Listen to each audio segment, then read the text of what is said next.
Good morning, dear students. Welcome to Physical Science online class. Our 11th chapter name is Heat. Once again, I recall the previous topics. By the end of this chapter, you will be able to describe temperature and heat, explain the concept of thermal equilibrium, discuss about kinetic energy, explain the concept of specific heat, list the applications of specific heat capacity, state the principal method of mixtures. Explain the process of evaporation and condensation. Define the humidity, fog, and dew. Differentiate boiling and melting point.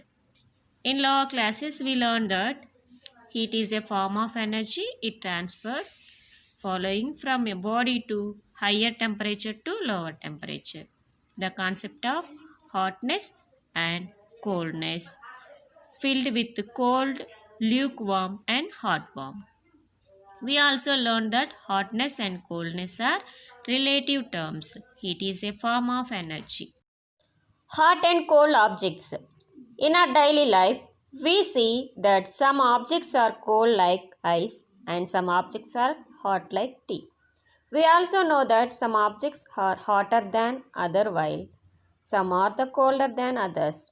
Commonly, the degree of hotness or coldness of an object can be estimated by using our sense of touch. The hotness or coldness is expressed in the terms of temperature. But estimating temperature with our hands can sometimes mislead or confuse us. Relationship between temperature and heat. Activity 1. Take a piece of metal and piece of wood. Place them in a fridge or in an ice box. Take them out after 15 minutes. Now, touch them to feel their coldness. Heat transfers from the finger to the wood and metal pieces. Remove the finger from the substance and the feeling of coldness cases.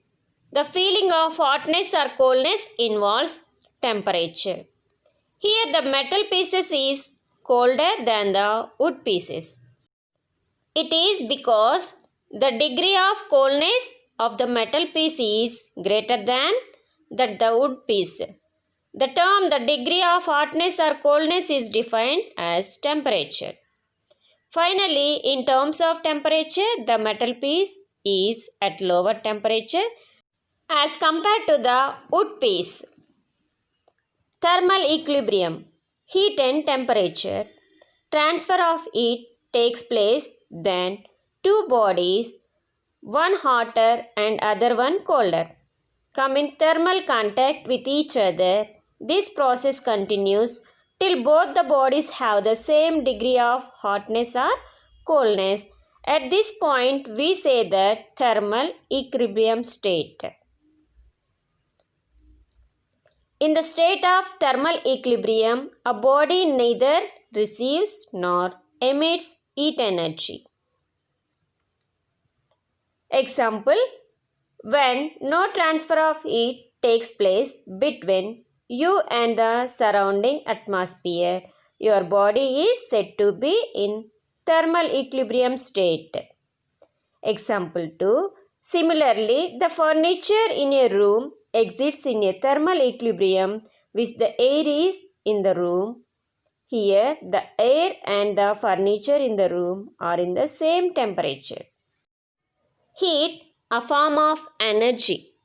Generally, when we stand near fire, the heat of the fire enters into our body. We feel hot. In the same way, when we hold the ice piece in our hand, the heat transferred from our body to the pieces of ice. Hence, we can conclude that heat is a form of energy in transit. It is always transferred from an object at higher temperature to lower temperature. Definition: heat is a form of energy which makes an object appear hot or cold. Activity 2. Take 2 empty cups or vessels. Fill them with hot and cold water respectively.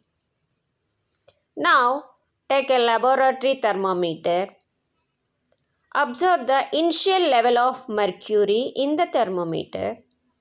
Note down the reading in our notebook. Place the thermometer in hot water. Observe the change in the mercury level. Initial reading is 20 degrees. Now keep them thermometer in cold water. Observe the change in the mercury level. Note down the reading in your notebook. Cold water reading is 9 degrees Celsius. Hot water reading is 40 degrees. We observe that mercury level rises in the thermometer when kept in hot water. This implies the heat was transferred from hotter body to colder body. Similarly, in the case of cold water, we observe that mercury levels comes down. The reason is that here the transfer of heat takes place from mercury, hotter body to water, colder body. From the above activity, we learn that heat is a form of energy. It is always transferred from a body with higher temperature to lower temperature. The steadiness of mercury column of thermometer indicates that flow of heat between the thermometer liquid and water has stopped. That is thermal equilibrium state. The reading of thermometer indicates the temperature at which the thermal equilibrium state is attained. Thus, temperature is a measure of thermal equilibrium state. Thermal equilibrium with 3 bodies. Now, let us learn about thermal equilibrium with the 3 bodies. Consider 2 different systems A and C thermal contact. If B is the thermal equilibrium with the system A, then both systems have the same temperature. Likewise, system B and system C have same temperature, so the system is equilibrium state.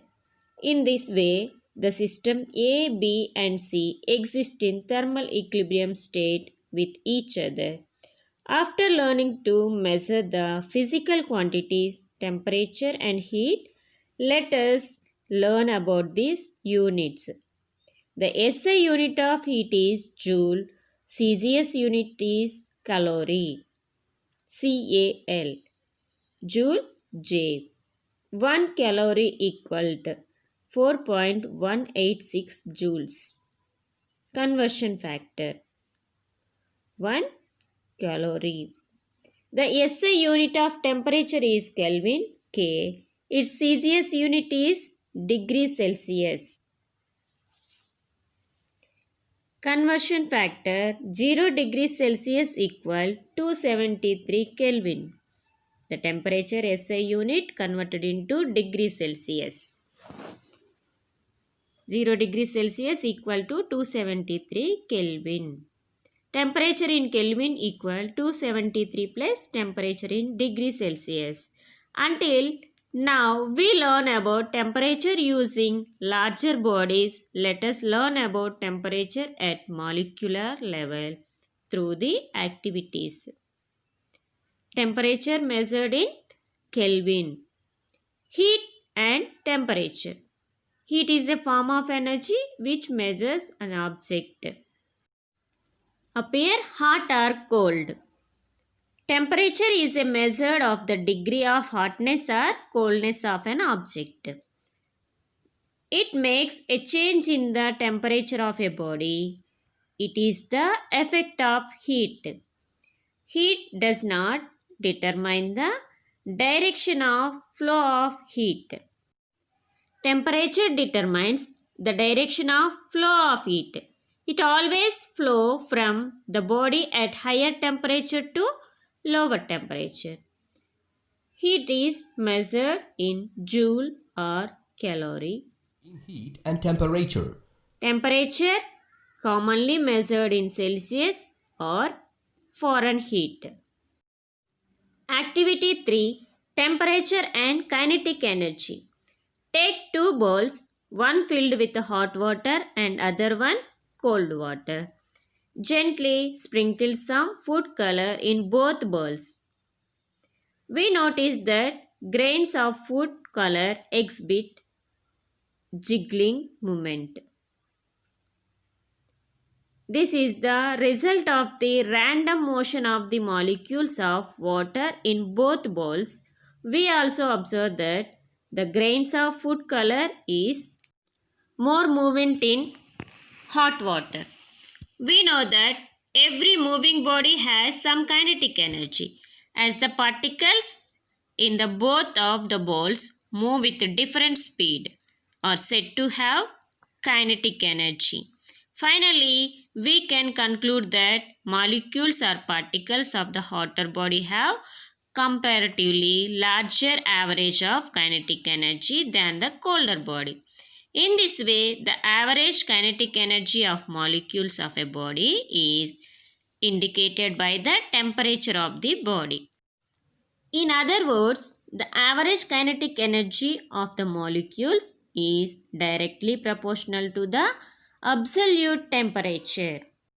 Kinetic energy proportional to the absolute temperature.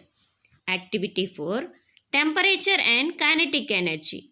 Take a jar half filled with water and heat it 60 degrees Celsius. Take a cylindrical glass jar which is transparent and filled half of the hot water.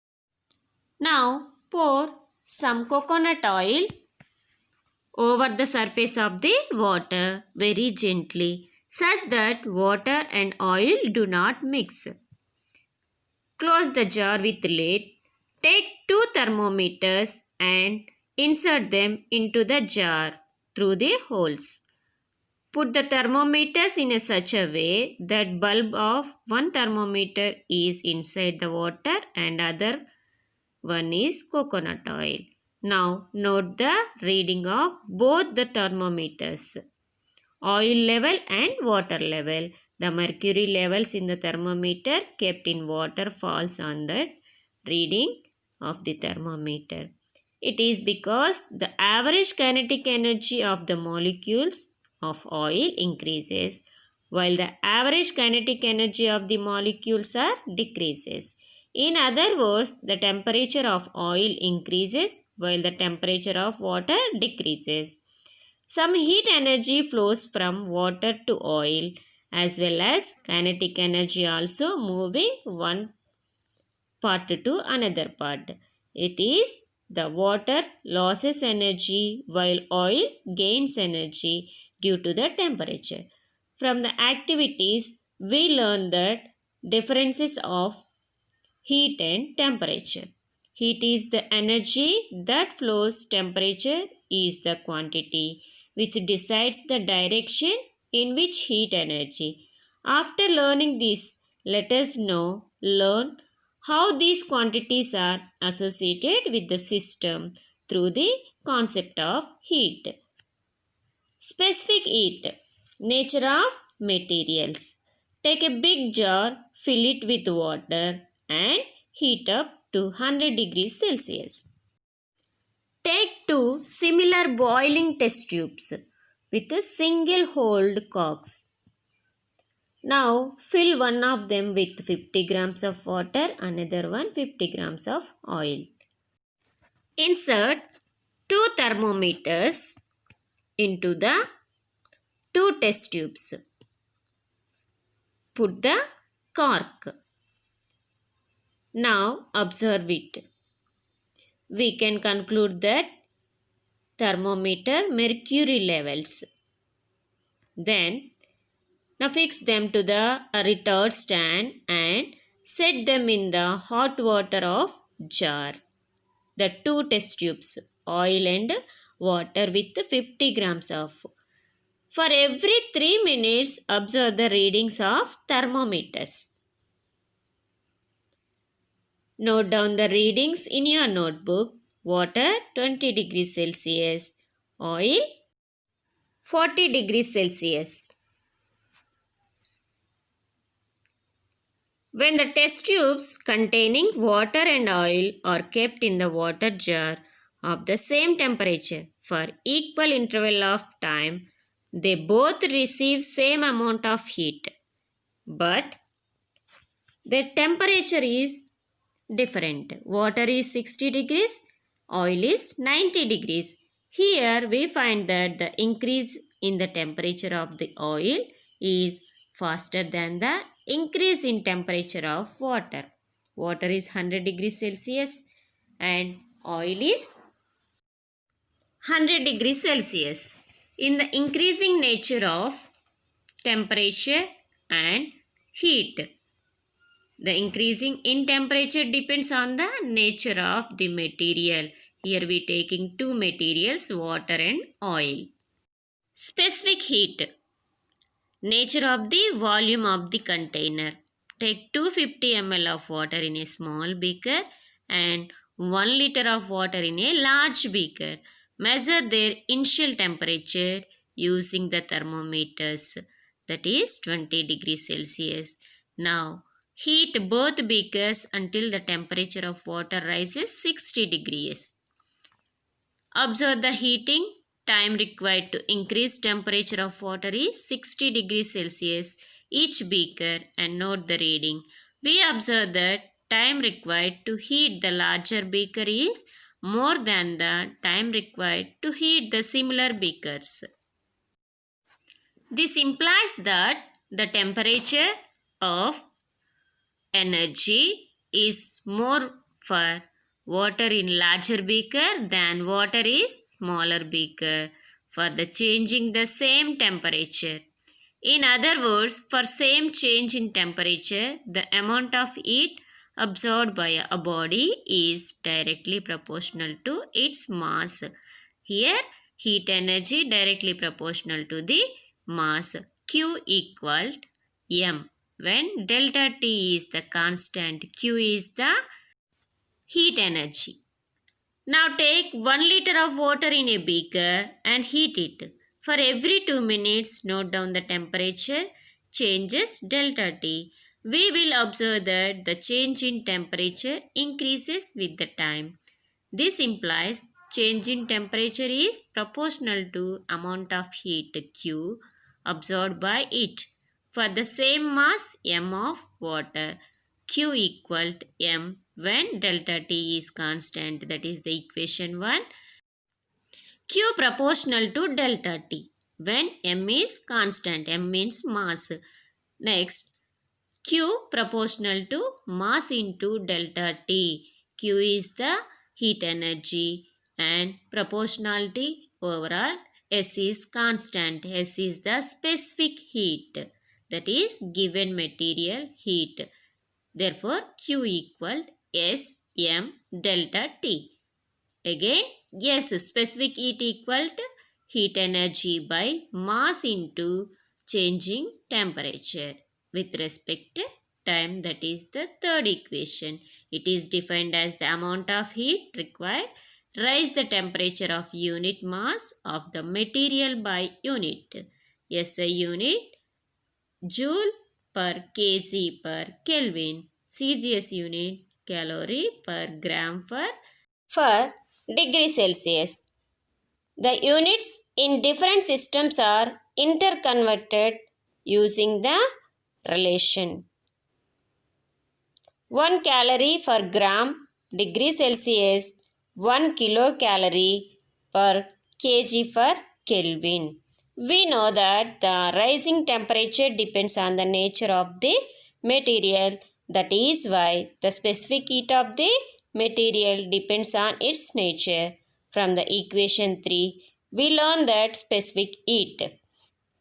However, every material exhibits some opposition of the rising temperature as its nature. Lead, mercury, brass, some materials are there that specific heat values are given here. We know that average kinetic energy of the molecules of the body is directly proportional to the absolute temperature of the body. The molecules or particles of the body of the system depends upon the temperature,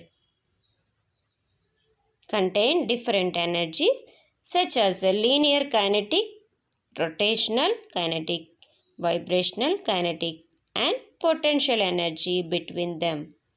Linear kinetic, the entire energy of the system is called internal energy of the system, body or material. When we supply heat to the system, it is shared in the various forms, such sharing varies from one material to another with temperature. If the maximum share of heat energy is spent, it increases the body temperature.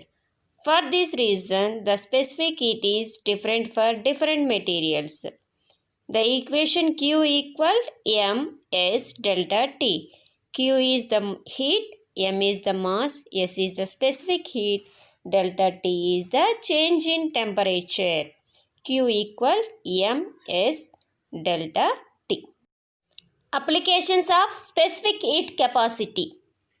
Water masses like oceans absorb larger amount of sunlight, maintain relatively constant temperature. It is because of their high specific heat capacity. The oceans act as heat storehouses. They transfer the stored energy to the areas surrounding the poles to maintain temperature between the equator. The fruit watermelon contains large percentage of water. On removing from the refrigerator, it retains its coolness for the longer time than any other fruit. It is because water in this fruit requires sufficiently larger amount of energy to raise the temperature by 1 degree centigrade. Samosa appeared to be cool on the surface, but the curry inside it remains hot as the specific heat of its ingredients is high. Method of mixtures. Take 2 beakers of same size. Pour 200 ml of water in both of them. Take a large beaker. Now heat the water in the both of the beakers till they have the same temperature. Pour the water from these 2 beakers into a single larger beaker.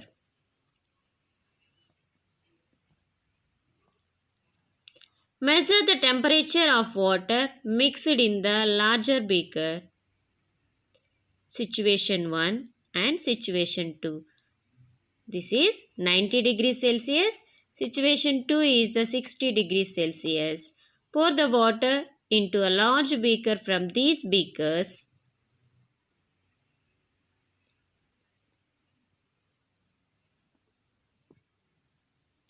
Measure the temperature of the mixed water in the larger beaker, that is 80 degrees Celsius. Now take 100 ml of water in one beaker and heat it to 90 degrees Celsius. Similarly, take 200 ml of water in another beaker and heat it to 60 degrees Celsius. Pour the water into a larger beaker from these beakers. What happens? We can conclude that the larger body having temperature is very low, that is 70 degrees Celsius. Now let us find the difference between these 3 situations. Assume that the initial temperatures of the samples of masses M1 and M2 and T1 and T2 respectively. Here T1 is the higher of the 2 temperatures. Let T be the final temperature of the mixture.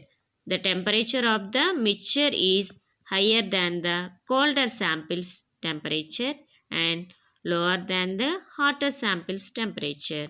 This implies that the cold sample has gained heat and hot sample has lost heat. The amount of heat lost by hot samples. The amount of heat gained by the cold samples. Q2 is M2S T minus T2. As heat lost by the first sample is equal to the heat gained by the other sample from the law. The amount of heat lost by the hot sample Q1 is M1S T2 minus T1. The amount of gained the cold sample Q2 is M2S T minus T2. That equal Q1 equal to Q2.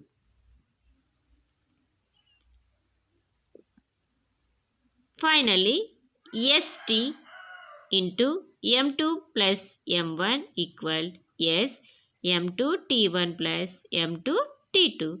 T equal M2 T2 plus M2 T1 into divided by M2 plus M1.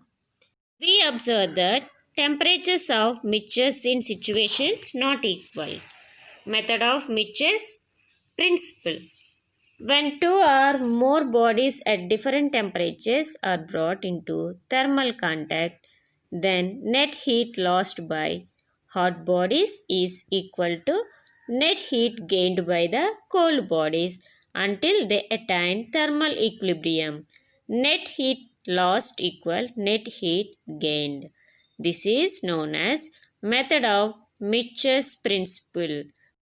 For example, the heat loss from 100 grams of 80 degrees Celsius water is gained by 100 grams of 20 degrees Celsius water, resulting in a final temperature of 50 degrees Celsius. Now, our lab activity, determination of specific heat of solids. Aim to determine the specific heat of a given solid.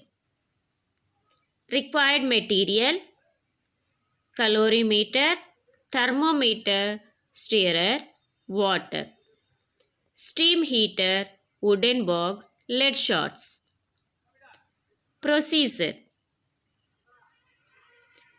determine the mass of the calorimeter along with the stirrer by the common balance. Note down the mass of the calorimeter. The mass of the calorimeter and stirrer is M1.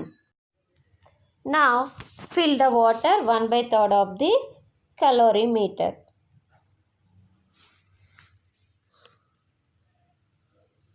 Take the reading. Measure the mass of the calorimeter plus water and note down the same. Then value of the calorimeter and water is M2. Place the calorimeter in a wooden box. Measure the temperature using thermometer. We can find out the value of temperature.